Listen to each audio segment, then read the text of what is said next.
Sermon 94 de saint Augustin, le talent enfoui. Matthieu chapitre 25, versets 24 à 30.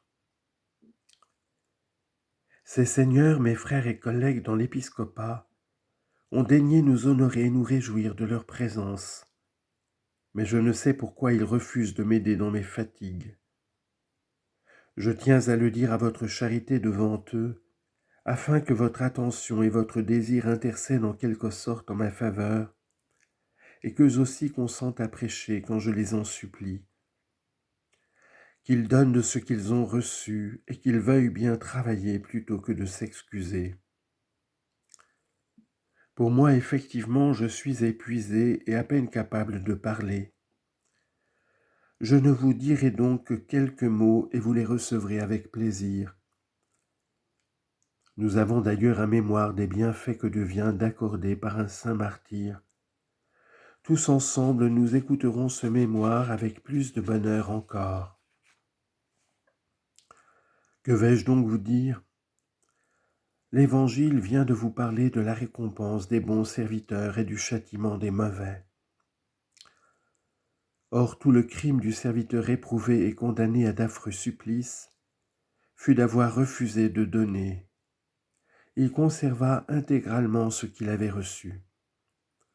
Mais Dieu voulait qu'il le fît profiter, car Dieu est avare quand il s'agit de notre salut. Or, si telle fut sa condamnation pour n'avoir pas donné, à quoi doivent s'attendre ceux qui dissipent ? Pour nous, vous le voyez, nous distribuons, nous donnons et vous recevez. Nous cherchons votre intérêt. Vivez donc sagement, car c'est en cela que consiste le profit que nous cherchons en donnant. N'estimez pas toutefois que vous ne devez pas donner aussi. Sans doute, il ne vous appartient pas de donner du haut de cette chair, mais vous pouvez donner partout. On attaque le Christ, défendez-le. On murmure contre lui, répondez. On le blasphème, reprenez et éloignez-vous de la compagnie de ces malheureux. C'est ainsi qu'en donnant, vous pourrez gagner quelques-uns d'entre eux. Remplacez-nous dans vos maisons. Le mot d'évêque signifie celui qui surveille, celui qui exerce une soigneuse surveillance. À chacun donc, à chaque chef de maison, il appartient d'y faire l'évêque, de voir quelle est la foi des siens, d'examiner si quelques-uns d'entre eux ne tombent pas dans l'hérésie, si ce n'est ni l'épouse, ni le fils, ni la fille, ni même le serviteur, car il a été racheté à un bien haut prix. La doctrine de l'apôtre met le maître au-dessus du serviteur et le serviteur au-dessous du maître. Éphésiens 6, 5 et Tite 2, 9.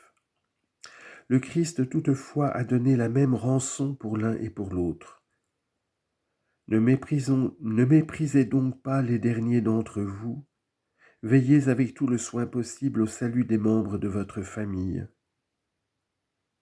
Ainsi vous donnerez, ainsi vous ne serez point de paresseux serviteurs, et vous n'aurez pas à craindre cette horrible condamnation.